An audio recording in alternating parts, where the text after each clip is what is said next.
There was once a time when Star Trek asked humanity difficult questions about morality, diplomacy, war, identity, and whether peaceful cooperation could actually survive contact with reality. And now, somehow, we have arrived at a television show that feels less like humanity's optimistic future and more like a detention period at a space community college funded by vibes and bad writing decisions. Because Star Trek Fleet Academy is not merely disappointing, it is fascinating in the same way watching someone accidentally microwaving aluminum foil is fascinating.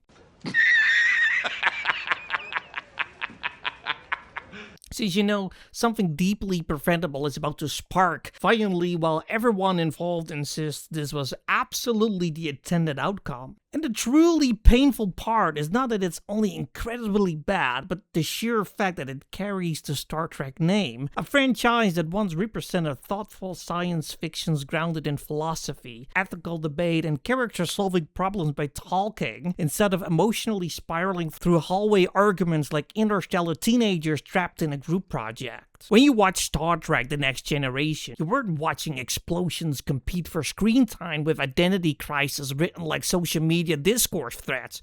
No, you were watching adults, professionals, navigating moral dilemmas where diplomacy mattered more than laser beams. Captain Picard could spend 45 uninterrupted minutes debating sentient rights in a courtroom episode and somehow make it more intense than modern shows throwing starships at each other like action figures during a sugar rush. Then came Star Trek Deep Space Nine, which dared to ask uncomfortable political questions about occupation, religion, terrorism, and war, proving science fiction could actually trust its audience to think instead of constantly reminding them how to feel every 12 seconds through dramatic background music.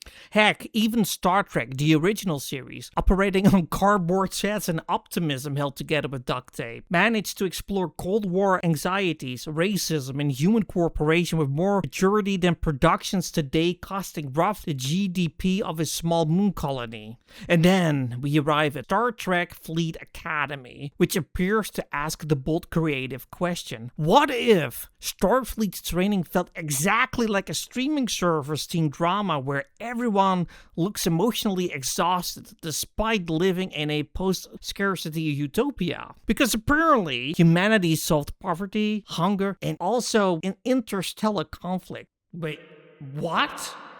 Are you serious? But somehow forgot how to train competent officers without turning every conversation into personal trauma exposition delivered while walking quickly down futuristic hallways. These are supposed to be the best and brightest minds humanity has produced. Yet half the dialogue sounds like students arguing over group chat misunderstandings instead of future explorers preparing for first contact scenarios that could determine the survival of civilizations. Classic Star Trek believed competence was inspiring. Fleet Academy believes competence is suspiciously boring unless accompanied by emotional breakdown, lighting, and dramatic camera spins that suggest someone just revealed they forgot to submit homework at warp speed. Older Trek episodes trusted silence and patience and intellectual tension, whereas this show edits conversations like it's afraid viewers might accidentally reflect on an idea longer than 3 seconds without visual stimulation. What does that have to do with anything? No. He's got a point. And nothing exposes this more brutally than the writing, which replaces philosophical debate with dialogue that feels engineered by an algorithm trained exclusively on motivational posters and Twitter arguments. The real embarrassment isn't the experimentation. Star Trek has always evolved. It is forgetting why people loved it in the first place. This franchise once imagined humanity growing beyond petty conflict. And now characters destined to command starships capable of negotiating galactic peace struggle to maintain emotional stability during routine academy exercises. Imagine telling Jean-Luc Picard that centuries in the future, Starfleet cadets would resolve conflicts primarily through dramatic self-expression instead of disciplined reasoning, and he would probably request immediate reassignment to the Borg just to avoid witnessing it. No!